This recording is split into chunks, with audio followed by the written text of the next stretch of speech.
Estás escuchando el podcast de Hispania, un podcast histórico contado de la forma más moderna posible. Hola, soy Belén Moreno y os voy a contar el tema 11 de Historia de España de segundo de bachillerato. Este tema comienza el 20 de noviembre de 1975, cuando muere Franco, y con ello comienza la transición pacífica de una dictadura a una democracia. Tras 36 años de dictadura, en el camino a la democracia había que cambiar aspectos tan importantes como los siguientes ámbitos. Primeramente, institucionalmente, había que hacer que el Estado fuera compatible con el Estado de Derecho, por lo que había que reorganizarlo. Políticamente, la sociedad española estaba muy separada entre franquistas y el bloque de la oposición. En el terreno social, la hegemonía comunista también se reflejaba en el mundo sindical con la UGT y la CNT, y también había que reorganizar el ejército. El 22 de noviembre de 1975, las Cortes proclamaron rey a Juan Carlos I de Borbón, y así comienza la transición democrática. Las claves de esa transición fueron el proceso pacífico gracias a Juan Carlos I y a la sociedad. El rey tenía como objetivo hacer una democracia plena y la sociedad quería una renovación política. La transición se produjo por la vía de la tolerancia, el pacto y la reconciliación. Pero el programa del rey no contaba ni con apoyos de la derecha ni de la izquierda, y también hubo una gran evolución política en este tiempo. En la evolución política destacamos diferentes gobiernos, comenzando con el de Arias Navarro, que va desde 1975 a 1976. Arias había presidido el Poder Ejecutivo en la fase final de la dictadura, y su gobierno tuvo un equilibrio entre el franquismo, los reformistas y los aperturistas. Contó con el apoyo de Manuel Fraga y Adolfo Suárez. Al principio no se legalizaron todos los partidos políticos, lo que decepcionó a mucha gente de la sociedad. Y también hubo muchas huelgas y manifestaciones, pero estas acabaron reprimidas por medio de la violencia con gran dureza porque en ese momento estaba prohibido el derecho a la reunión. Arias Navarro presentó la dimisión por falta de apoyo por parte del rey, que en julio de 1976 sí pudo dar un paso adelante y nombrar como jefe de gobierno a Adolfo Suárez para que avanzara en el plan de reforma. Así comienza el gobierno de Adolfo Suárez en 1976, que durará hasta 1977. Él estuvo dispuesto a dialogar y a negociar con la oposición, proponiendo demoler la dictadura.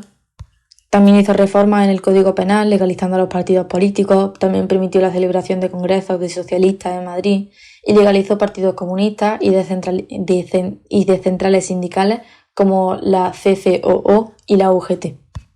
En este tiempo hubo oposición al gobierno por parte de ETA y Grapo con atentados. Y por otro lado, también estaban los sectores más movilistas del franquismo, que también tenían oposición hacia el gobierno de Suárez. La ley de reforma política se sometió al sufragio universal en diciembre de 1976. Se reconoció entonces la soberanía del pueblo, la convocatoria de las Cortes mediante sufragio universal y el sistema bicameral entre el Congreso y el Senado. Se celebraron las primeras elecciones libres y democráticas en junio de 1977. Por último tenemos el gobierno de la UCD, o el primer gobierno democrático. Se legalizaron alrededor de 200 partidos, y el primer gobierno democrático fue presidido por Adolfo Suárez. Dentro de este periodo donde gobernó la UCD, encontramos los pactos de la Moncloa, que era un espíritu de transición española a pesar de la profunda crisis económica. Entonces Suárez convocó a los representantes de los partidos para buscar una solución a la crisis que se vivía y llegar a una solución pactada entre todos. Se firmó un acuerdo de tipo social, económico y político. Las medidas acordadas consiguieron reducir la inflación y mejorar la productividad, reducir la conflictividad laboral y aumentar también el salario ajustado a la inflación. Por último tenemos lo que fue la Constitución de 1978. Todos tuvieron que renunciar a algunas partes de sus principios ideológicos esenciales. Por ejemplo, la izquierda renunciaba a la formación de un Estado republicano, la derecha admitía el juego democrático, el Estado de la autonomía, etc. Los nacionalistas, menos el Partido Nacionalista Vasco, aceptaba el término de nación española indisoluble, y así se formó la Constitución, que estaba compuesta por 169 artículos y consta de 3 partes: la dogmática, la orgánica y la reforma constitucional. Dentro de estas destacan algunos artículos como el artículo 2, donde el Estado se fundamenta en la insoluble unidad de la nación, pero se reconoce el Estado de la autonomía, que se desarrolla en el título 8, o que el poder reside en las Cortes y en el gobierno. El rey es el jefe del Estado, es el mando supremo del ejército y el máximo representante de la nación. El proceso para la creación de la Constitución Tiene 4 partes, comenzando con que el proyecto se apruebe en las Cortes Generales. Esto sucedió el 31 de octubre.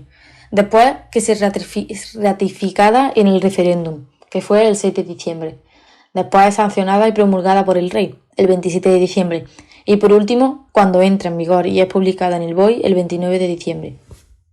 Así damos por concluido el tema 11, de la transición española, de una dictadura a una democracia.